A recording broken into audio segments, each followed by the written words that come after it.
Billionaire divorced received an anonymous letter. Inside was a photo of his ex-wife holding twins. Before we begin, drop a comment telling us which city you're watching from. And once the story ends, don't forget to rate it from 0 to 10. Oh, and make sure to follow our channel for more stories like this. Now, sit back and enjoy every detail. The 42nd floor of the Whitmore Tower offered a view that most people would kill for. Manhattan stretched endlessly below, a concrete jungle of ambition and broken dreams. But Jasper Whitmore barely glanced at it anymore. At 37, he had grown accustomed to being above it all, literally and figuratively. His corner office was a monument to success. Floor-to-ceiling windows, a mahogany desk that cost more than most people's cars, and awards lining the walls from various medical technology innovations his company had pioneered. Everything was perfectly organized, sterile, and cold, much like the man who occupied the space. Jasper stood 6 feet 2 inches tall, with dark brown hair that he kept meticulously styled, piercing blue eyes that could cut through corporate lies in seconds, and a jawline that photographers had once begged to capture. He wore his success like armor, custom-tailored Tom Ford suits, Swiss watches that cost small fortunes, and an air of untouchable confidence that made grown men nervous during board meetings. But today, something felt different. Maybe it was the way his assistant, Caroline, had avoided his eyes when she brought his afternoon coffee. Maybe it was the unusual silence that seemed to press against the windows despite being 42 floors above the city's noise. "Mr. Whitmore," Caroline's voice crackled through the intercom, interrupting his thoughts about the Henderson merger. "There's an envelope on your desk. It wasn't there when I brought your coffee 15 minutes ago." Jasper frowned. Security in the building was tighter than Fort Knox. No one entered his office without his permission or Caroline's knowledge. "What do you mean it wasn't there?" "I'm not sure, sir. I stepped out to make copies, and when I returned to water your plants, it was just there." He turned toward his desk, and sure enough, a plain white envelope sat in the center of his leather desktop pad. No postmark, no return address, just his name written in elegant handwriting that made his chest tighten unexpectedly. Jasper approached the envelope like it might explode. The handwriting was feminine, careful, but not one he recognized. At least, not immediately. He picked it up with steady hands, though something deep in his gut was already churning. Inside was a single photograph. The world stopped. Leora Bennett, his ex-wife, sat in what appeared to be a nursery, holding 2 babies. Twins. A boy and a girl, both with the same dark hair that Jasper saw in the mirror every morning. The timestamp in the corner of the photo read a date that made his blood run cold. The babies were approximately 1 year and 3 months old. His knees went weak. Jasper sank into his leather chair, staring at the image with the intensity of a man trying to solve an impossible equation. Leora looked different, softer somehow, her chestnut brown hair longer than when she'd lived with him, her green eyes carrying a warmth he hadn't seen in the final months of their marriage. She wore a simple lavender sweater that brought out the natural rosiness in her pale complexion, and she was smiling at the babies with a tenderness that made his throat close up. The babies. God, the babies. The little boy had Jasper's distinctive cleft chin, and the girl had eyes that were unmistakably his shade of blue, even in the photograph. His hands trembled as he set the photo down on his desk. The math was impossible to ignore. If these children were 1 year and 3 months old, Leora would have been pregnant when she left him. Pregnant and never said a word. The memory of that day crashed over him like a tsunami. 2 years ago, he'd come home from a business trip to find their shared penthouse eerily quiet. No goodbye note, no tears, no fight. Just Leora's keys on the kitchen counter and half of her belongings gone. When he'd called her phone, it went straight to voicemail. When he'd tried to reach her through friends, they'd said she needed space. His pride had prevented him from pushing further. "She'll come back when she's ready," he'd told himself. She always does. But she never did. Now, staring at this photograph, Jasper realized how catastrophically wrong he'd been about everything. The woman he'd shared 5 years of marriage with, the woman who used to trace patterns on his chest while he read financial reports, who made coffee exactly the way he liked it without being asked, who once told him she dreamed of having a house full of children, had been carrying his babies when she walked away, and he'd let her go. His intercom buzzed again. "Mr. Whitmore? The Henderson representatives are here for the 3 o'clock meeting." Jasper stared at the photograph, memorizing every detail.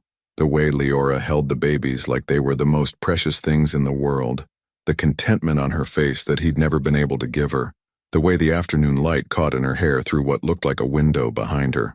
"Sir?" Caroline's voice was more insistent now. He slipped the photograph into his jacket pocket right over his heart. "Cancel the meeting. Cancel everything for the rest of the day." For the first time in his adult life, Jasper Whitmore had no idea what to do next. But he knew one thing with absolute certainty.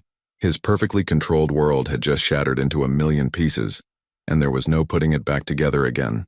The man who had built an empire on making impossible decisions found himself completely paralyzed by a single photograph of the life he'd unknowingly abandoned. What would you have done if you discovered you had children you never knew existed? Jasper didn't sleep that night. He'd paced the marble floors of his penthouse until dawn, the photograph burning a hole in his jacket pocket.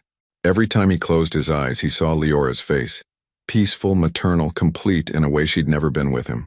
By 6 a.m., he was back in his office, but not for work. He pulled out his phone and scrolled through his contacts until he found the name he needed: Marcus Reed, his old college roommate who now ran a high-end private investigation firm. "Jasper?" Marcus answered on the second ring, his voice groggy with sleep. "Do you know what time it is? I need you to find someone." Discreetly. There was a pause. Marcus had known Jasper long enough to recognize when his friend was in crisis mode. "Who are we talking about?" "Leora. Leora Bennett." The silence stretched longer this time. "Your ex-wife?" "Jasper, what's going on?" Jasper walked to his window, watching the city wake up below. "I can't explain over the phone. How quickly can you get me information?" "Depends on what you need. Basic whereabouts? A few hours? Deep background? Give me a day. Everything. Where she lives, works, who she spends time with. But Marcus, no one can know about this, not your team, not anyone. You're scaring me, man. This isn't like you." Jasper's grip tightened on the phone. "Just do it." By noon, Marcus had called back with preliminary information. Leora was living in Charleston, South Carolina, working as a curator at the Brennan Museum of Fine Arts. She'd been there for almost 2 years, since right after their divorce was finalized. She rented a small house in the historic district, kept a low profile, and had no social media presence. "That's the weird part," Marcus said over the secure line. "It's like she deliberately disappeared from the radar. No credit cards registered to her maiden name. No public records beyond the basics. She's living like someone who doesn't want to be found, or someone who's protecting something precious," Jasper thought. "There's one more thing," Marcus continued. "I did some digging into her employment records. She took a 6-month leave of absence when she first started at the museum. Medical leave." Jasper's hand instinctively moved to his jacket pocket where the photograph waited. 6 months. The timing lined up perfectly with when the babies would have been born. "Send me everything you have," Jasper said. "And Marcus?" This conversation never happened. After hanging up, Jasper found himself staring at the wall where their wedding photo used to hang. He'd taken it down 6 months after she left, unable to look at Leora's radiant smile anymore. She'd worn her grandmother's vintage lace dress, her auburn hair swept up in an elegant chignon that showed off the delicate curve of her neck. She'd been 28 then, full of dreams about the life they'd build together. He remembered how she used to talk about children during their engagement. "I want a house full of laughter," she'd said one evening as they walked through Central Park. Little feet running down hallways, bedtime stories, Christmas mornings with toys everywhere. "Maybe someday," he'd always replied, focused on building his empire. "When things settle down." But things never settled down. There was always another merger, another deal, another opportunity that demanded his attention. And somewhere along the way, Leora had stopped talking about children. She'd stopped talking about a lot of things. The photograph had been sent by someone who knew them both, someone who understood the significance of what they were revealing. But who? And why now? His phone buzzed with a text from Marcus. "Found something interesting. Leora bought a house 3 months ago. Not renting anymore. How does a museum curator afford a $400,000 house in Charleston's historic district?" Jasper's blood ran cold. Had she sold something? Demanded money from him somehow? The divorce settlement had been generous, but not that generous. Another text arrived. "Also found this in the Charleston Observer archives." A link appeared, and Jasper clicked it with trembling fingers. It was a small article from 6 months ago about a local art exhibition, and there, in the background of a group photo, was Leora. But she wasn't alone. She was pushing a double stroller. The photograph was blurry, taken from a distance, but there was no mistaking the careful way she maneuvered the stroller through the crowd, or the protective stance of her body as she navigated around other people. This wasn't a woman babysitting for a friend. This was a mother. Jasper sank into his chair, his chest tight with an emotion he couldn't name. Guilt? Anger? Grief for the years he'd lost? All of it crashed over him at once. He looked at his calendar packed with meetings and calls that had seemed important this morning. Now they felt like background noise to the only thing that mattered. His children were in Charleston. And despite every rational voice in his head telling him to call his lawyers, to demand a paternity test, to approach this like the business problem it clearly was, Jasper found himself doing something he hadn't done in years. He cleared his schedule. The next morning, he would drive to Charleston himself. No lawyers, no intermediaries, no corporate solutions. For once in his life, Jasper Whitmore was going to face the consequences of his choices head-on, even if it destroyed everything he thought he knew about himself. The 4-hour drive to Charleston felt like the longest journey of Jasper's life. He'd taken his Aston Martin instead of flying, something about needing the time to think, to prepare for whatever he might find. But as he pulled into the historic district, with its cobblestone streets and antebellum mansions draped in Spanish moss, he realized nothing could have prepared him for this. Charleston was the antithesis of Manhattan. Where New York was steel and glass reaching toward the sky, Charleston was warm brick and wraparound porches that invited you to sit a while. The pace was different here. People actually made eye contact. Children played in front yards and the air smelled like magnolia blossoms instead of exhaust fumes. It was exactly the kind of place Leora used to dream about. "I want our children to have grass stains on their knees and dirt under their fingernails," she'd once told him during a rare weekend at the Hamptons. "I want them to know what it feels like to catch fireflies and have lemonade stands." He'd been on his phone during that conversation, closing a deal with a pharmaceutical company. He'd nodded absently and promised they'd talk about it later. Later never came. Now, driving through Leora's chosen sanctuary, Jasper felt like an intruder.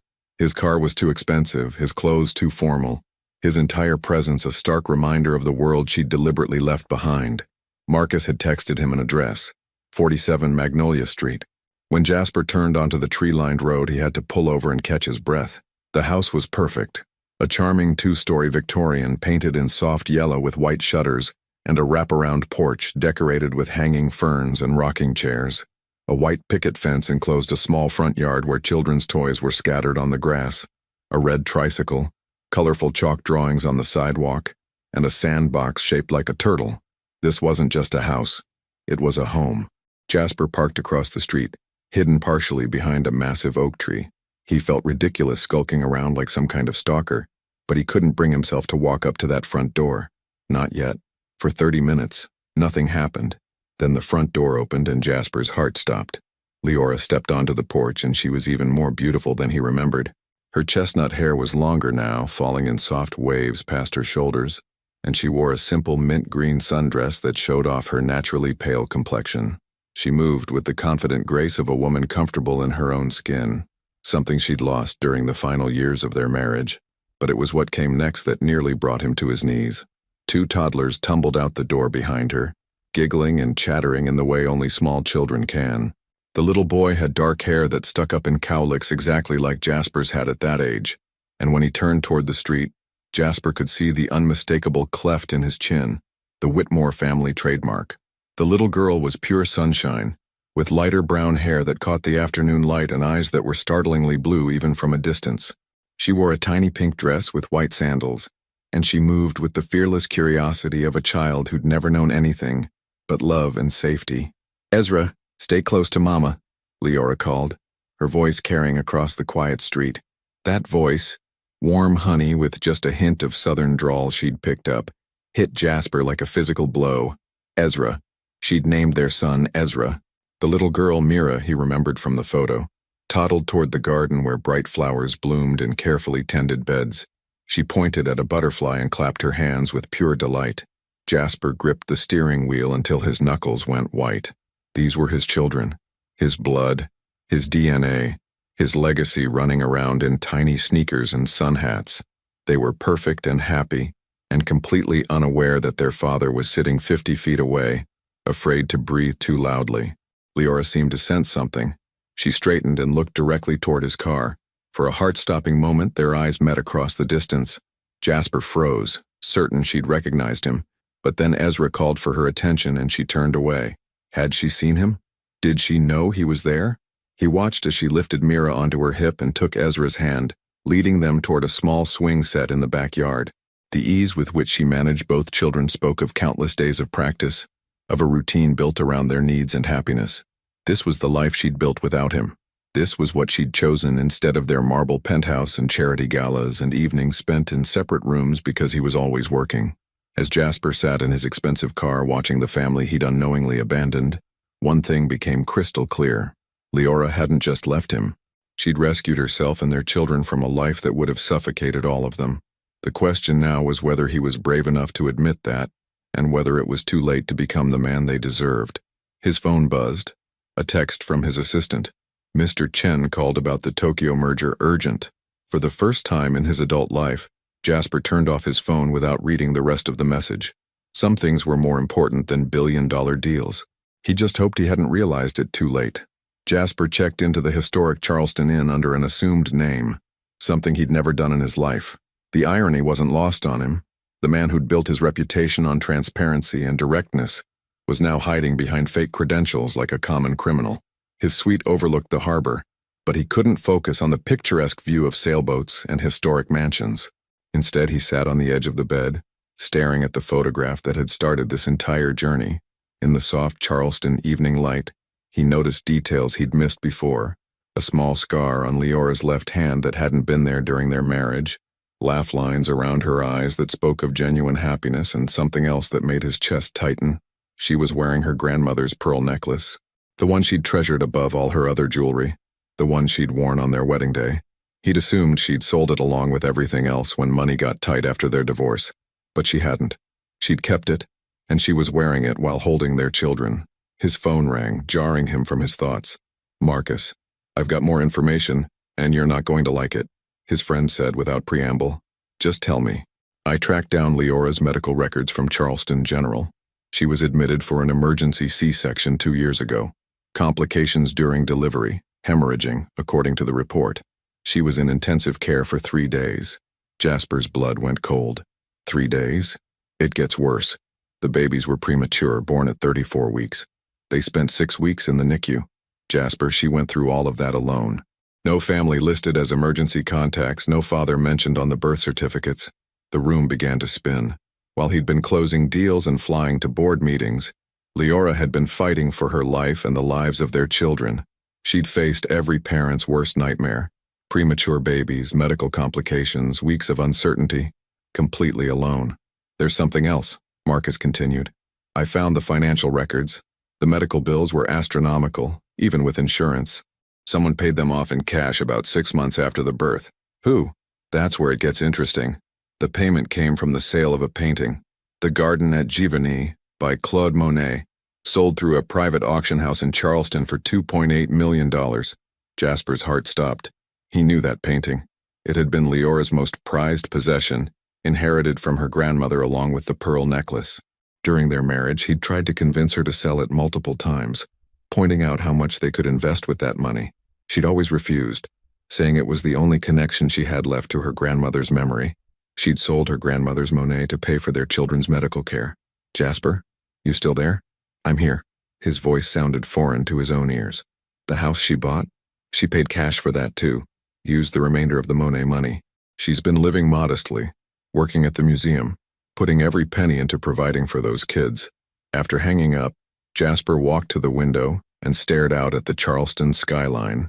Somewhere out there, in a yellow Victorian house with chalk drawings on the sidewalk, Leora was probably putting their children to bed, reading them stories, singing lullabies, being the kind of parent he'd never thought he wanted to be. His phone buzzed with notifications, emails about the Tokyo deal, messages from board members, reminders about tomorrow's conference calls with European investors. A week ago, these would have been the most important things in his world. Now they felt like noise. He thought about the night Leora left. He'd been in his study working on a merger proposal when he'd heard the front door close. He'd assumed she was going to one of her art gallery openings. She'd stopped asking him to accompany her months earlier. When he'd finally emerged from his study at midnight, he'd found her keys and wedding ring on the kitchen counter. He'd been angry at first. Angry that she'd left without explanation. Angry that she'd made him look foolish to his social circle. angry that she'd disrupted his perfectly ordered life. He'd convinced himself that she was being dramatic, that she'd come back when she realized how good she'd had it. But she'd been pregnant and scared, and facing the biggest decision of her life, and he'd been too absorbed in his own world to notice. The next morning, Jasper drove past the museum where Leora worked. The Brennan Museum of Fine Arts was a converted antebellum mansion with white columns and manicured gardens. Through the windows, he could see small groups of visitors admiring various exhibitions. He parked across the street and waited. At noon, she emerged for lunch, wearing a professional navy dress that somehow made her look both authoritative and approachable. She walked with purpose toward a small cafe 3 blocks away, and for a moment, Jasper considered following her. Instead, he sat in his car and watched her disappear around the corner, carrying herself with the quiet dignity of a woman who'd rebuilt her life from scratch. His phone rang again. This time it was his assistant. "Mr. Whitmore, the Tokyo investors are threatening to pull out if you don't return by Thursday. They're saying your absence shows lack of commitment to the deal." Jasper looked toward the cafe where his ex-wife was probably eating lunch, maybe scrolling through photos of their children on her phone, living a life he'd never bothered to understand. "Tell them I'll call them back," he said. "Sir, this deal is worth—" "I know what it's worth, I'll handle it." But as he ended the call, Jasper realized that for the first time in his adult life he wasn't sure that any deal, no matter how lucrative, was worth more than the chance to be in the same city as his children. The question was whether he had the courage to find out if there was still room for him in the life Leora had built without him. The next morning brought rain to Charleston, the kind of gentle southern shower that made the magnolia blossoms seem to glow against the gray sky. Jasper had barely slept, spending most of the night staring at the ceiling and replaying every conversation he'd ever had with Leora about children, family, the future they'd never built together. He'd made a decision sometime around 3 a.m. He would go to the museum, not to confront her, not to demand answers, but simply to see her in her element, to understand who she'd become in the 2 years since she'd walked out of his life. The Brennan Museum was quieter than usual due to the weather. Jasper bought a ticket and wandered through the galleries, his expensive shoes clicking softly against the polished hardwood floors. The current exhibition was titled Southern Landscapes, Finding Beauty in the Ordinary, and as he moved from painting to painting, he began to understand why Leora had chosen this place. Every piece told a story of resilience, of finding extraordinary meaning in simple moments. A child's muddy footprints across a porch, an elderly woman tending to her garden, a father teaching his son to fish in a quiet creek. These weren't the avant-garde pieces that had filled their Manhattan penthouse.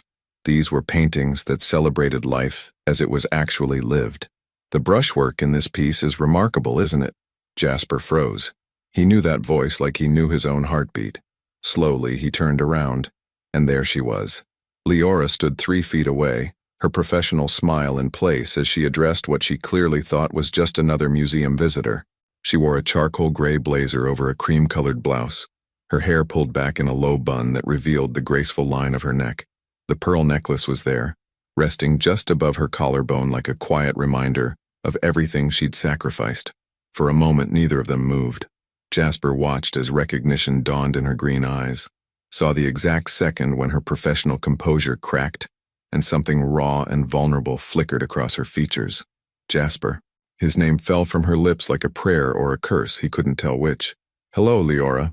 They stood in the middle of the gallery, surrounded by paintings of ordinary moments made extraordinary, while the weight of everything unsaid hung between them like a physical presence. Other visitors moved around them, oblivious to the drama unfolding in whispered voices. "What are you doing here?" Her voice was steadier than he'd expected, but he could see her hands trembling slightly at her sides. "I could ask you the same thing." He gestured toward the paintings. "This isn't exactly your usual style." A flash of something, anger, hurt, crossed her face. "You don't know what my style is anymore, Jasper. You never really did." The words hit him like a physical blow, but he absorbed them without flinching. She was right, and they both knew it. "Could we?" He looked around at the other visitors, acutely aware that they were creating a scene. "Could we talk somewhere private?" Leora hesitated, her professional training warring with personal history. Finally, she nodded toward a small office behind the main desk. 5 minutes. That's all. Her office was tiny but warm, filled with art books, family photos he couldn't quite see from his angle, and a small vase of fresh daisies on her desk. Everything about the space screamed contentment, the life of someone who'd found her place in the world. "How did you find me?" she asked, closing the door behind them. "Does it matter?" "It matters to me." Jasper reached into his jacket and pulled out the photograph, placing it gently on her desk. Leora's face went pale as she stared at the image of herself holding Ezra and Mira. "Someone sent this to my office. No return address, no explanation. Just this." Her hand flew to her mouth. "Oh my God. Who would do that? I was hoping you could tell me." He studied her face, looking for any sign of deception, but all he saw was genuine shock and fear. "I don't understand. No one has pictures of us like this except—" She trailed off, her eyes widening. "Except who, Leora?" "My friend Celeste. She's a photographer. She took this about 6 months ago, but she would never. She doesn't even know about you, about our past. She thinks Ezra and Mira's father is—" She stopped herself, color rising in her cheeks. "Is what?" "Dead." The word came out in a whisper. "I told everyone their father died before they were born." It was easier than explaining why he was never around. Jasper felt like she'd slapped him. In her version of their story, he was already dead. Maybe, in a way, the man she'd married really had died, killed by ambition and neglect and the arrogant assumption that she would always be there waiting for him. "Are they mine, Leora?" She looked at him for a long moment, her green eyes searching his face. "Do you really need me to answer that? I need to hear you say it." "Yes." Her voice broke on the word. "Yes, they're yours. Ezra and Mira are your children, Jasper. The children you never wanted." The accusation hung in the air between them, true and cutting and impossible to defend against. "I never said I didn't want children. You didn't have to say it. Every canceled dinner, every postponed vacation, every time you chose work over us, you made it perfectly clear where your priorities were." Tears were gathering in her eyes, but her voice remained steady. "I spent 5 years waiting for you to choose me. Choose us. When I found out I was pregnant, I realized I was tired of waiting for a man who was never going to show up." Jasper wanted to argue, to defend himself, to explain that everything he'd done had been for their future. But looking at this woman who'd rebuilt her life from nothing, who'd raised his children alone while he'd been playing corporate games, all his explanations felt hollow. "I want to meet them," he said quietly. "No." The word was sharp, immediate. "Absolutely not. Leora, they're my children." "Are they?" She stepped closer, her eyes blazing with a fury he'd never seen before. "Children need more than DNA, Jasper. They need someone who shows up, someone who puts them first, someone who doesn't disappear when things get difficult." Her voice dropped to a whisper. "You've been dead to them their entire lives. I won't let you confuse them now just because you've suddenly developed a conscience." Before he could respond, a knock interrupted them. A young intern peeked through the door. "Ms. Bennett? There's someone here asking for you specifically. Says it's urgent."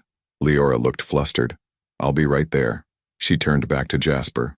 "You need to go, please." But as she moved toward the door, Jasper caught her arm gently. "This isn't over, Leora. I know I don't deserve it, but I'm asking for a chance. Just one chance to try to be the father they deserve." She pulled away from his touch like it burned. The father they deserve wouldn't have had to ask. As she walked away, leaving him alone in her small office, surrounded by the life she'd built without him, Jasper realized that winning back his family was going to be the hardest deal he'd ever tried to close. And for the first time in his life, he wasn't sure he had what it took to succeed. Jasper sat in his hotel room that evening, staring at his untouched room service dinner and replaying every moment of his encounter with Leora. Her words echoed in his mind like accusations. "You've been dead to them their entire lives." The truth of it cut deeper than any business rival had ever managed. His phone rang, displaying an unknown Charleston number. "Mr. Whitmore?" The voice was female, older, with a refined Southern accent that spoke of old Charleston money and older secrets. "Who is this?" "Someone who cares about Leora and those children more than you ever did." The caller paused, letting the words sink in. "Though I suppose that's not saying much, is it?" Jasper's grip tightened on the phone. "Did you send me the photograph?" "I did. And before you start threatening me with lawyers and private investigators, you should know that I'm calling to give you something you don't deserve. A chance." "What kind of chance?" "To prove you're not the selfish bastard who broke that girl's heart." The woman's voice was steady, matter of fact. "Meet me tomorrow at Magnolia Cemetery, Section 12 at 10 a.m. Come alone." and maybe you'll learn something about the family you abandoned." The line went dead before Jasper could respond. He spent the rest of the night researching Magnolia Cemetery, one of Charleston's historic graveyards filled with ornate monuments and Spanish moss-draped oaks. Section 12, according to the cemetery's website, housed graves dating back to the 1800s. What could this mysterious caller want to show him there? The next morning arrived gray and humid, typical Charleston weather that made even expensive suits feel heavy. Jasper arrived at the cemetery 15 minutes early, walking through the wrought iron gates into a world of marble angels and weathered headstones. Section 12 was in the older part of the cemetery, where massive oak trees created a canopy so thick that morning light filtered through in scattered golden patches. He found the woman waiting beside an elaborate Victorian monument, her silver hair perfectly styled despite the humidity, wearing a navy dress that had probably cost more than most people's monthly salary. She was perhaps 70, with the kind of bone-deep elegance that money couldn't buy and age couldn't diminish. Her blue eyes, startlingly familiar blue eyes, assessed him with the cool precision of someone accustomed to taking the measure of men and finding them wanting. "You're exactly what I expected," she said without preamble. "Expensive clothes, expensive watch, expensive car parked outside the gates. Everything about you screams money and power. Tell me, Mr. Whitmore, what does any of that matter when you're standing in a graveyard? You have me at a disadvantage. You know who I am, but I don't know who you are. I'm Eleanor Bennett, Leora's grandmother." Jasper's blood went cold. Leora told me her grandmother was dead. To her, I am. Eleanor's voice carried decades of regret. "We had a falling out when she married you. I disapproved of the match. Thought you were too old, too set in your ways, too much like my own late husband who valued his business empire more than his family." She gestured toward the monument they stood beside. Jasper read the inscription. "Theodore Bennett, 1923-1998, beloved husband and father." Below it, a smaller stone. "Margaret Bennett, 1925-2019, reunited at last. My daughter Margaret, Leora's mother, died in a car accident when Leora was 16. I raised that girl from then on, and I loved her like she was my own daughter. But when she announced she was marrying you," Eleanor shook her head, "I said things, cruel things, things I can never take back." "What kind of things?" "I told her she was making the same mistake her mother made, falling for a man who would never put family first. I told her that wealthy men like you and Theodore collect beautiful wives like art pieces, something to display at parties but ignore at home." Eleanor's voice cracked slightly. "I told her she'd regret it within 5 years. Jasper felt sick. And she chose me anyway. She loved you. God help her, she truly loved you. So she cut me out of her life completely, returned my letters unopened, changed her phone number, moved across the country to be with you." Eleanor turned to face him fully. "Do you know what it's like to lose the person you love most in the world because you were too proud to admit you might be wrong? I'm learning. When I heard about the divorce, I tried to reach out, but Leora wouldn't take my calls. Then I found out about the babies, about the medical bills, about her selling the Monet." Eleanor's eyes filled with tears. That painting was supposed to be her inheritance, her security. "But she sold it to save your children's lives while you were off playing corporate games, completely oblivious. I didn't know she was pregnant. Of course you didn't. You were too busy to notice your own wife, let alone what she was going through." Eleanor reached into her purse and pulled out a manila envelope. "But I've been watching, waiting, hoping for a chance to make things right." She handed him the envelope. Inside were photographs, dozens of them. Leora in the hospital, pale and exhausted after the emergency C-section. The twins in the NICU, tiny and fragile, hooked up to machines. Leora holding them for the first time, tears streaming down her face. First steps, first birthdays, Christmas mornings in the little yellow house. "How did you get these?" "I hired someone to document their lives. Not to interfere, just to know them, even from a distance. To be part of their story in the only way Leora would allow." Eleanor's voice broke. "Those children are my great-grandchildren, Mr. Whitmore, the only family I have left, and I've missed every moment of their lives because I was too stubborn to apologize when it mattered." Jasper stared at a photo of Mira taking her first steps in the museum where Leora worked, her face lit up with pure joy. "Why are you showing me this?" "Why now?"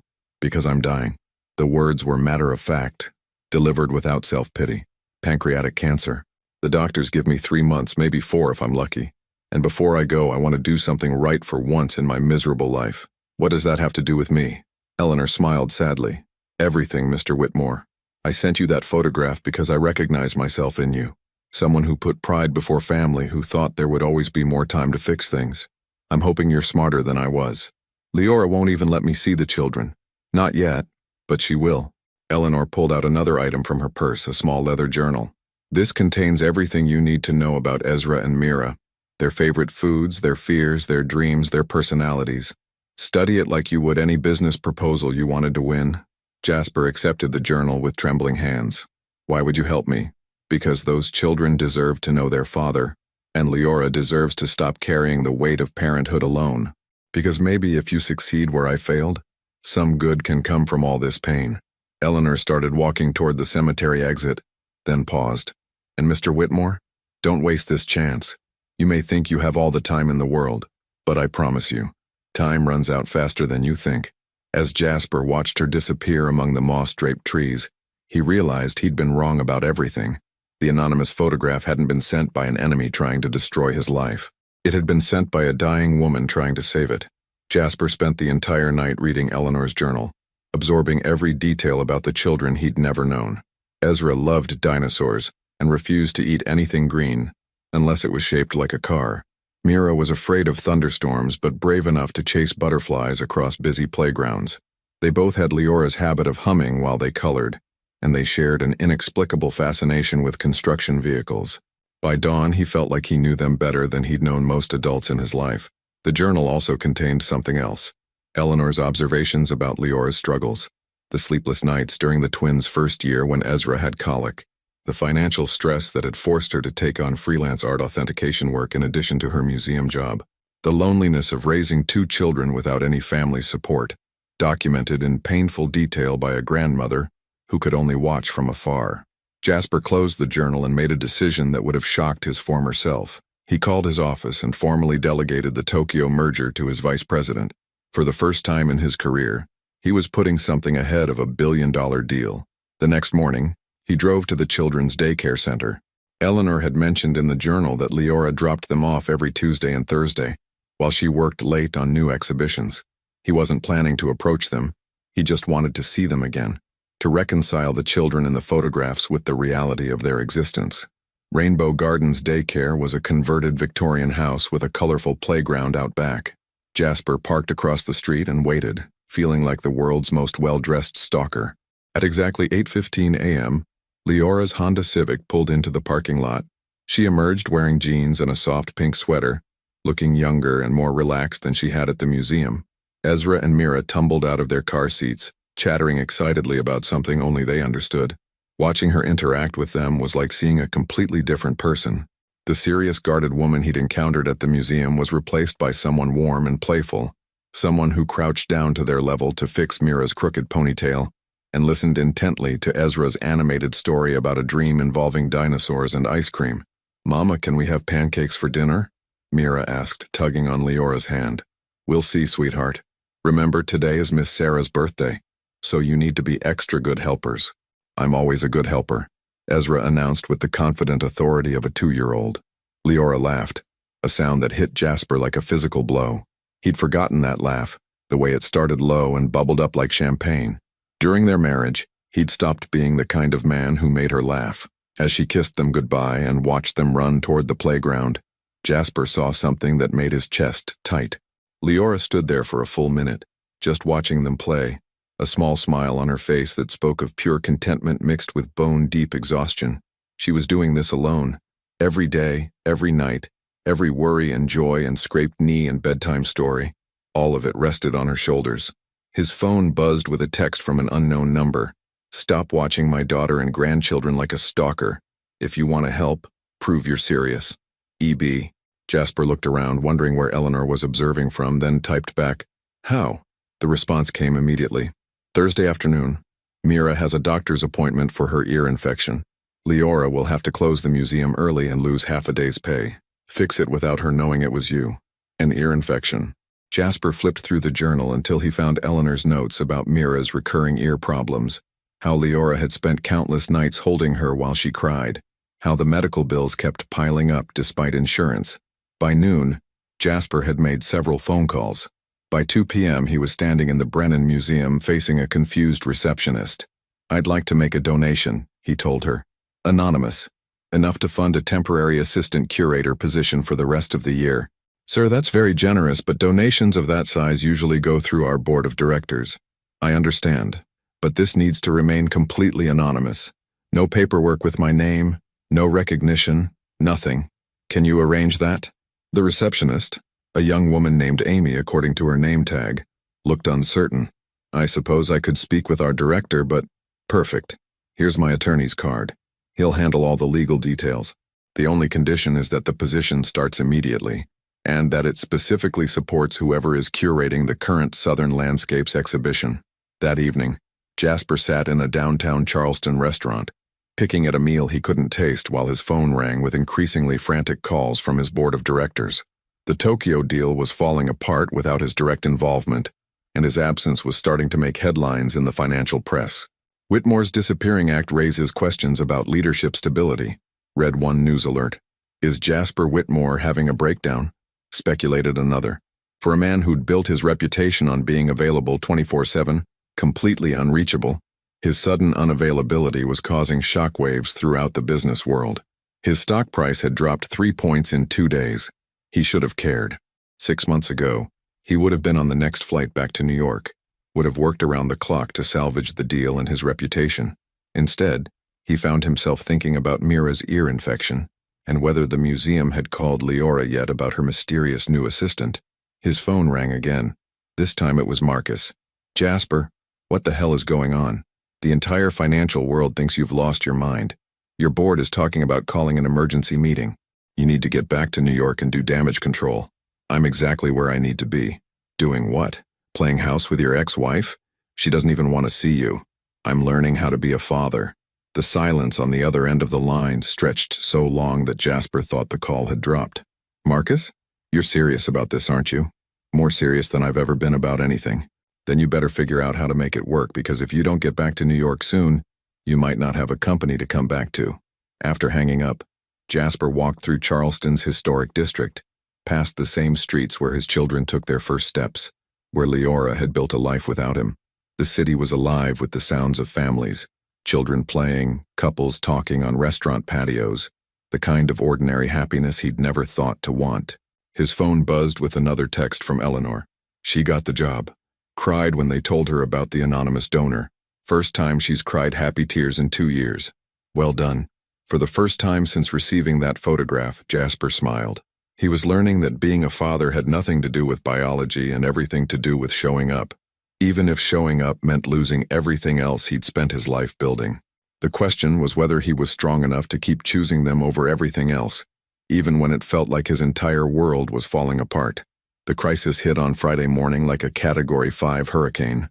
Jasper woke to 17 missed calls from his board chairman and a news alert that made his blood run cold.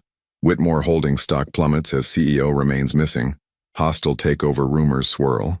He was getting dressed when his phone rang again. This time it was his attorney, David Chen, and his voice was grim. "Jasper, where the hell are you? Morrison Industries just announced they're considering a hostile takeover bid. They're claiming you've abandoned your fiduciary responsibilities to shareholders." Jasper sank onto the edge of his hotel bed. Morrison Industries was run by Richard Morrison, his biggest rival, and a man who'd been trying to acquire Whitmore Holdings for years. What's their angle? Mental incapacity. They're saying your disappearance and the collapse of the Tokyo deal prove you're no longer fit to run the company. The board is meeting Monday morning to discuss removing you as CEO. The words hit like physical blows. Everything he'd built over 15 years was crumbling, because he'd chosen to stay in Charleston for 1 week, because he'd finally chosen his family over his empire. "How much time do I have? If you get back to New York today, we might be able to stop this. But Jasper, it'll mean working around the clock, 20-hour days, emergency board meetings, probably traveling to Tokyo to salvage what's left of that deal. You won't have time for anything else." Anything else. As if his children were a hobby instead of the most important thing in his life. "I need to think about it." "There's nothing to think about. Get on a plane." But after hanging up, Jasper found himself walking to his car instead of packing. 20 minutes later, he was parked outside Rainbow Gardens daycare, watching Leora pick up Ezra and Mira. It was their Friday routine, according to Eleanor's journal. Playground time followed by pizza dinner at home. He watched Mira run to her mother with a drawing she'd made, her face glowing with pride as Leora examined every crayon stroke like it was a masterpiece. Ezra was telling an animated story about something that had happened during circle time, his hands gesturing wildly as Leora listened with complete attention. This was what he would be giving up, not just the abstract concept of having children, but these specific moments, Mira's artistic achievements, Ezra's stories, the way Leora's entire face lit up when she saw them. His phone buzzed. A text from Eleanor. She knows something's wrong. Saw the news about your company. She's worried about you. Leora was worried about him. Even after everything he'd put her through, she still cared enough to worry. Another text arrived. This one from an unknown number. Mr. Whitmore, this is Celeste, Leora's friend. We need to talk. Meet me at the rooftop bar on King Street tonight at 8. Come alone. Celeste, the photographer who'd taken the original picture that started all of this. That evening, Jasper arrived at the upscale rooftop bar to find a woman in her early 30s waiting for him. Celeste had short auburn hair, intelligent brown eyes, and the kind of directness that reminded him of Leora. You are exactly what I expected, she said without preamble as he sat down. Expensive suit, expensive watch, expensive everything. Leora described you perfectly. Leora talks about me? Not often, but when she does. Celeste studied him over her wine glass. She still loves you. You know that, right? Jasper's heart clenched. She has a funny way of showing it. She's protecting herself and those kids. Celeste leaned forward. Do you know what she was like when she first moved here? Broken, completely shattered. She was 8 months pregnant, alone, and terrified. I found her crying in the grocery store because she couldn't afford both diapers and the medications the doctor prescribed for her blood pressure. I would have helped if I'd known. Would you? Really? Or would you have tried to control the situation, thrown money at it, and gone back to your meetings? Celeste's voice was sharp, because that's what she was afraid of, that you'd see the pregnancy as a problem to be managed instead of a family to be cherished. Jasper couldn't answer because he wasn't sure she was wrong. I was the one who helped her through labor, Celeste continued. 23 hours of complications, emergency surgery, and the whole time she kept saying your name. Even when the doctors weren't sure she was going to make it, she was worried about whether you were okay. The room seemed to spin around him. She almost died? The hemorrhaging was worse than anyone realized. For about 6 hours it was touch and go. Celeste's eyes filled with tears. And through all of it, she made me promise that if something happened to her, I wouldn't contact you. She said she couldn't bear the thought of you taking the babies out of obligation instead of love. Jasper felt like he was drowning. While he'd been in board meetings and conference calls, Leora had been fighting for her life and the lives of their children. While he'd been annoyed that she'd left without explanation, she'd been making the hardest decision any mother could make. Why are you telling me this? Because she's been different since you showed up. Distracted. Hopeful in a way that scares me. Celeste finished her wine and stood to leave. I took that picture you received. Eleanor asked me to. Said she needed it for something important. I had no idea she was going to send it to you. Then why did you want to meet me? To tell you that if you hurt her again, if you walk back into her life and then disappear when things get complicated, I will make your life a living hell. Leora Bennett is the strongest woman I know, but she's not unbreakable, and those children worship the ground she walks on. They don't need a part-time father who shows up when it's convenient. After Celeste left, Jasper sat alone on the rooftop, watching Charleston's twinkling lights reflect off the harbor.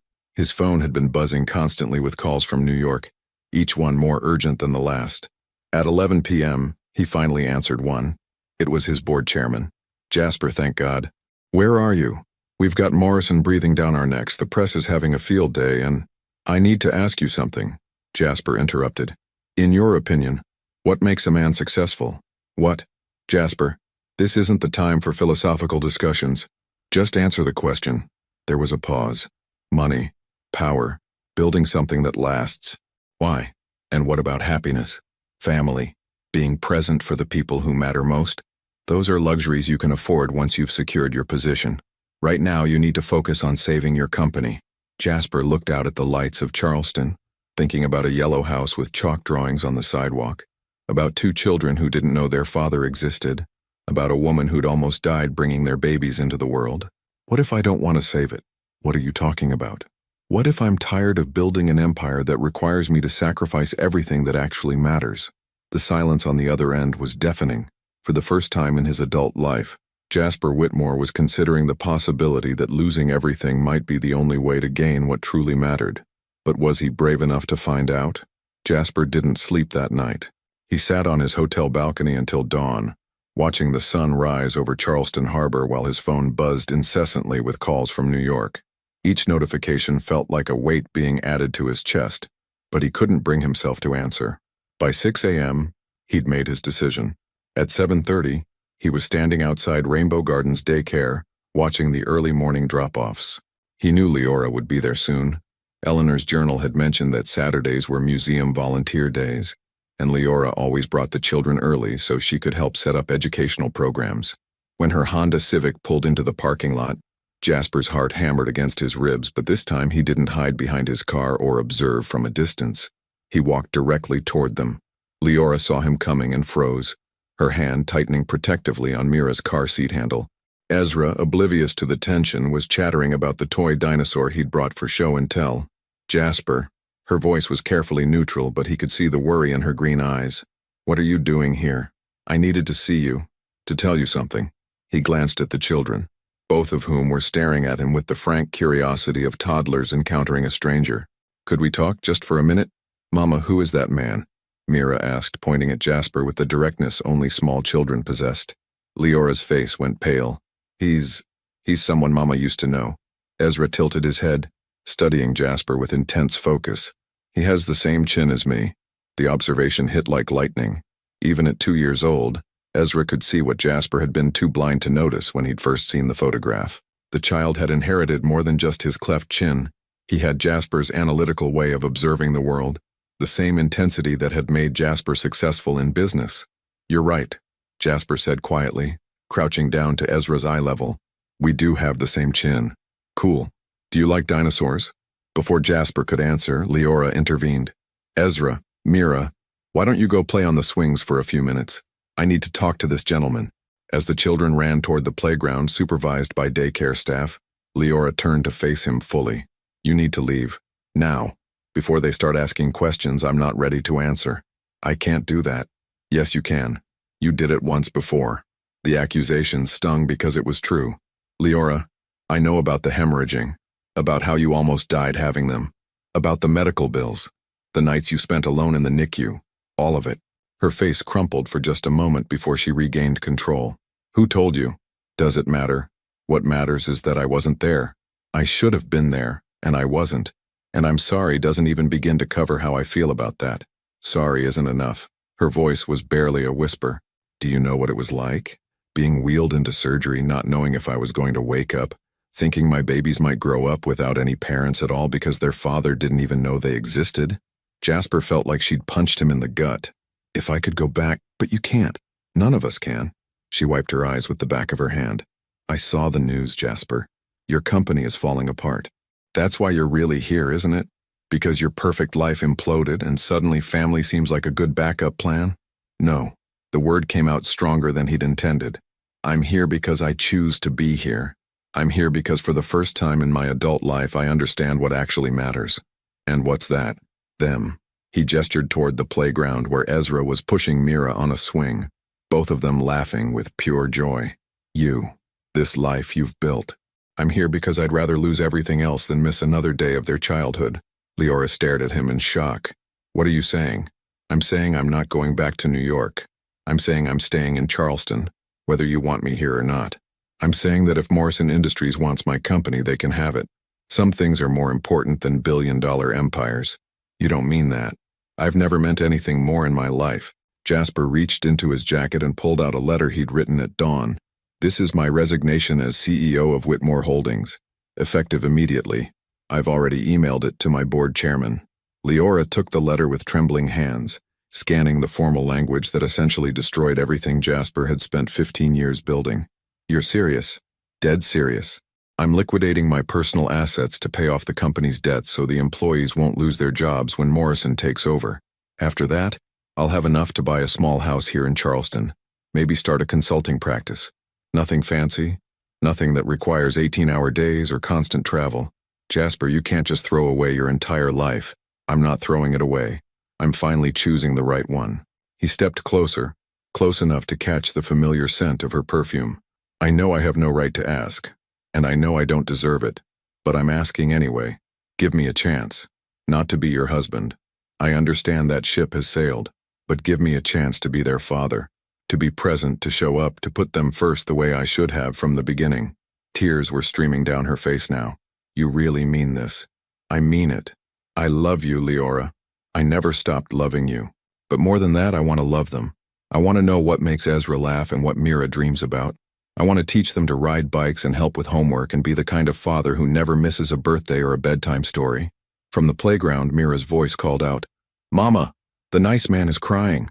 They both looked toward the swings, where two pairs of bright blue eyes were watching them with concern. Even at their young age, Ezra and Mira could sense the emotional weight of the moment. "They're going to have questions," Leora said quietly. "Then we'll answer them. Together, if you'll let me." She was quiet for so long that Jasper began to think he'd lost, that his gesture was too little, too late, that some things couldn't be forgiven no matter how much you were willing to sacrifice. Finally, she spoke. "There's someone else you need to talk to first." "Who?" "Your grandmother-in-law. She's been calling me every day since you arrived in Charleston asking about you. I think it's time you two had a proper conversation." "Eleanor? You've been talking to Eleanor?" For the first time since he'd arrived, Leora almost smiled. "Did you really think she'd orchestrate this whole thing without having an exit strategy? She wants to meet with both of us tomorrow. She says it's time to stop letting pride destroy this family." As if summoned by their conversation, Jasper's phone rang. The caller ID showed his board chairman's number. For the first time in his adult life, Jasper declined the call without a second thought. Some decisions were more important than others, and this one would determine whether he'd spend the rest of his life building spreadsheets or building memories with the family he'd almost lost forever. The meeting was set for Sunday afternoon at Eleanor's estate on the outskirts of Charleston. As Jasper drove through the wrought iron gates and up the tree-lined driveway, he understood why Leora had fallen in love with the South. The antebellum mansion was surrounded by gardens that looked like something from a fairy tale. Magnolia trees heavy with white blossoms, Spanish moss draping ancient oaks, and flowers blooming in every color imaginable. Eleanor was waiting on the front porch, but she wasn't alone. Leora sat in a white wicker chair beside her, looking nervous but determined. And on a blanket spread across the porch floor, Ezra and Mira were playing with a collection of wooden toys that looked like they'd been handed down through generations. "Daddy!" Mira called out as Jasper approached, then immediately clapped her hands over her mouth, her blue eyes wide with confusion. The word hit him like lightning. Daddy. She'd called him Daddy, and the sound of it nearly brought him to his knees. "It's okay, sweetheart," Leora said gently, though her own voice was shaky. "We talked about this, remember? This is your daddy. He's been away for a long time, but he's here now." Ezra looked up from his toy dinosaur, studying Jasper with the same intense focus he'd shown at the daycare. "Are you really our daddy?" Jasper knelt down beside the blanket, his throat so tight he could barely speak. "Yes, I'm your daddy, and I'm very sorry it took me so long to meet you." "Where were you?" Mira asked with the blunt curiosity of a 2-year-old. "I was lost," Jasper said, surprised by the honesty of his own answer. "But I'm not lost anymore." Eleanor cleared her throat, drawing their attention. "Children, why don't you show your father the garden? I planted those butterfly bushes specifically for little ones to explore." As Ezra and Mira scrambled off the blanket, chattering excitedly about butterflies and flowers, Jasper felt a small hand slip into his. Mira was looking up at him with complete trust, ready to lead him on an adventure. "Come on, Daddy. The purple flowers are the best." The next hour passed like a dream. Jasper found himself sitting in the grass, watching Ezra demonstrate how different dinosaurs moved, while Mira picked dandelions and presented them to him like precious gifts. They were perfect, funny and curious, and completely unguarded in the way only children could be. "You're good with them," Leora said quietly, sitting down beside him as the children chased butterflies near the garden fountain.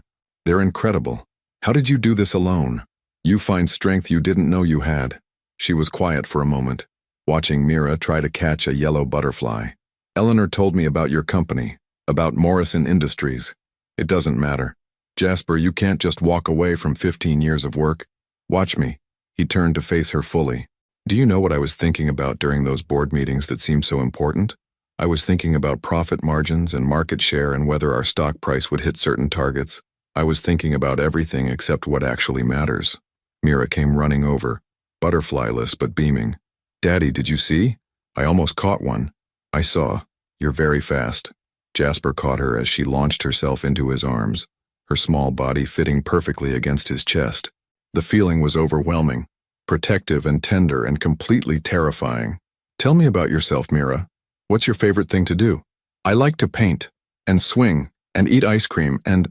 She paused, considering seriously. And I like you, Daddy.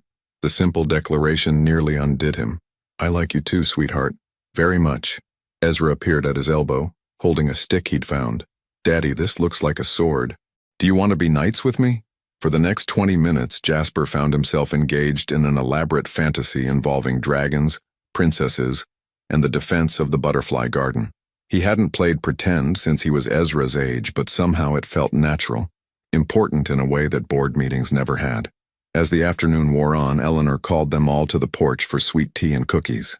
The children climbed onto Jasper's lap without hesitation, Mira on one knee and Ezra on the other, as if they'd been doing this their whole lives. There's something we need to discuss, Eleanor said, her voice carrying the weight of years. I'm dying. Eleanor, Leora started. No, let me finish. I've wasted too many years already. She looked directly at Jasper. I have maybe 3 months left. 3 months to fix the mistakes I made, to be the grandmother these children deserve. What are you saying? Jasper asked. I'm saying I want to change my will. Everything I have, this house, the remaining art collection, the trust funds, I want it to go to Ezra and Mira, but only if you three can figure out how to be a family again. The children were too young to understand the gravity of what their great-grandmother was saying, but Leora's face had gone pale. Eleanor, you can't. I can and I will. This house should be filled with children's laughter again. Those trust funds should pay for college educations and family vacations and all the things I was too proud to give you when you needed them most. Eleanor's voice broke slightly. I failed you once, Leora. I won't fail them. Jasper looked down at his children, who were contentedly eating cookies and getting crumbs on his expensive suit. Mira had fallen asleep against his chest, her small hand still clutching a dandelion. Ezra was quietly humming while he arranged his cookies into the shape of a dinosaur. This was what he'd been missing. Not just the big moments, birthdays and holidays and milestones, but these quiet, ordinary moments that made up the texture of family life. What would you need from me? He asked Leora quietly. Time, patience, proof that you're not going to disappear when things get difficult. She touched Mira's hair gently. They're good kids, but they're also 2-year-olds. There will be tantrums and sleepless nights and moments when you'll question everything. I know. Do you? Because parenting isn't a business deal you can negotiate your way out of. It's a lifetime commitment to putting someone else's needs ahead of your own every single day. Jasper looked out at the garden where he'd spent the afternoon playing knights and dragon slayers, where his children had accepted him without question or condition. I know I don't deserve this chance, he said. I know I have no right to ask you to trust me again, but I'm asking anyway. Not because I deserve it, but because they deserve to have a father who chooses them first. Leora was quiet for a long time, watching the late afternoon sun filter through the moss-draped trees. There's a house for sale 2 streets over from mine, she said finally. 3 bedrooms, needs work, but it has a good yard for children to play in. Jasper's heart stopped. What are you saying? I'm saying that if you're serious about this, really serious, then we'll figure it out. One day at a time. No promises except that you'll keep showing up. I'll show up, he said, his voice rough with emotion. Every day, for the rest of my life, I'll show up. As if she'd been waiting for those exact words, Mira stirred in his arms and looked up at him with sleepy blue eyes. Daddy, will you read me a story tonight? Jasper looked at Leora, who nodded almost imperceptibly. Yes, sweetheart. I'll read you as many stories as you want. And for the first time in his adult life, Jasper Whitmore made a promise he knew he'd never break. 2 years later, the morning sun filtered through the kitchen windows of the restored Victorian house on Magnolia Street, casting golden light across the breakfast table, where 4-year-old Ezra was carefully arranging his pancakes into the shape of a stegosaurus, while Mira painted her fingers with maple syrup, declaring herself a finger artist. Jasper stood at the stove, flipping pancakes and listening to his children's chatter about their upcoming day at preschool. He wore jeans and a simple blue button-down, his hair slightly mussed from Mira's enthusiastic morning hug. The expensive suits had been replaced by clothes that could survive playground adventures and impromptu art projects. "Daddy, can you make mine look like a butterfly?" Mira asked, holding up her syrup-covered hands. "Absolutely, sweetheart." Jasper carefully shaped her pancakes into butterfly wings, adding blueberries for spots. "There you go. A Mira butterfly, the most beautiful kind." She giggled, the sound filling the kitchen with pure joy. "You're silly, Daddy." "The silliest," he agreed, dropping a kiss on top of her head. Leora emerged from the hallway, dressed for work but moving with the unhurried pace of someone who no longer lived in constant stress. Her chestnut hair was longer now, falling in soft waves past her shoulders, and she wore the pearl necklace that had become her signature piece. The shadows under her eyes had disappeared, replaced by the glow of a woman who felt supported and loved. "Good morning, chaos coordinators," she said, kissing each child on the forehead before accepting the cup of coffee Jasper handed her. Their fingers brushed during the exchange and she smiled, the same smile that had made him fall in love with her 8 years ago. "Mama, look, Daddy made me a butterfly," Mira announced proudly. "I see that. It's beautiful." Leora caught Jasper's eye over their daughter's head, and something warm passed between them. They weren't married, not yet, but they were building something stronger than their previous relationship had ever been. Something based on presence rather than promises, on daily choices rather than grand gestures. The past 2 years hadn't been easy. There had been sleepless nights when teething toddlers became cranky preschoolers, moments when Jasper questioned whether he knew what he was doing, times when old patterns of work obsession tried to resurface. But he'd kept his promise. Every morning, every bedtime story, every scraped knee and proud achievement, he'd been there. His consulting firm, Whitmore Family Advisory, operated out of a small office downtown and specialized in helping family businesses balance success with actual family time. The irony wasn't lost on him that he'd become an expert in work-life balance only after losing everything that had made his life unbalanced. Morrison Industries had indeed acquired Whitmore Holdings, but Jasper's careful transition planning had saved jobs and pensions. His former employees had sent him a card last Christmas, thanking him for ensuring their security even as he walked away from his empire. It remained one of his most treasured possessions. "Don't forget," Leora said, checking her phone. "Eleanor's doctor appointment is at 2 today." Eleanor had defied her prognosis, living well beyond the 3 months doctors had predicted. The doctors credited her renewed will to live. Having her great-grandchildren in her life had given her a reason to fight. She'd moved into the guest house behind their property 6 months ago, claiming she needed to supervise the children's education in proper Southern manners, but really just wanting to be close to the family she'd helped heal. "I'll pick her up at 1:30, Jasper confirmed. "The kids have art class until 3, so we should be back in time." "Art class?" Ezra suddenly remembered, jumping up from his chair. "I need my special dinosaur painting." As the children ran off to gather their school supplies, Leora and Jasper found themselves alone in the kitchen for the first time that morning. She moved closer, straightening his collar with the casual intimacy of someone who belonged in his space. "The Hendersons called last night," she said quietly, "about the wedding photography consultation. Celeste thinks it could lead to more work." Leora had started a side business documenting family milestones, not the stiff formal portraits that wealthy families typically commissioned, but real moments of connection and joy. Her work had become sought after throughout Charleston, with clients specifically requesting the photographer who could capture authentic emotion. "That's wonderful. You deserve all the success in the world." "We deserve it," she corrected gently. "This life we've built, we did it together." Before he could respond, Mira came barreling back into the kitchen, dragging her backpack behind her. "Daddy, will you walk me to school today?" "Wouldn't miss it, butterfly girl." Ezra appeared with his dinosaur painting, a masterpiece of 4-year-old artistry that Jasper genuinely found beautiful. "Can we practice baseball when I get home?" "Absolutely. I've been working on my catching." As they prepared to leave for school, Jasper caught sight of himself in the hallway mirror. The man looking back at him bore little resemblance to the CEO who'd once valued board meetings over bedtime stories. This man had paint under his fingernails from last night's art project, grass stains on his jeans from weekend soccer games, and laugh lines around his eyes from countless moments of joy he'd almost missed. "Ready, team?" Leora called, gathering lunchboxes and school bags with the efficiency of someone who'd mastered the morning routine. As they walked down Magnolia Street toward the elementary school, Ezra holding his left hand and Mira skipping ahead while holding Leora's. Jasper marveled at how ordinary and extraordinary their life had become. Neighbors waved from their porches. Other parents fell into step beside them, and his children chattered about their plans for recess. This was what he'd traded his empire for: sidewalk conversations and butterfly pancakes, and the knowledge that when his children thought about their father, they'd remember someone who showed up. At the school gates, both children hugged him goodbye with the unconscious affection of kids who'd never doubted their father's love. As he watched them run toward their classrooms, Jasper felt Leora slip her hand into his. "Any regrets?"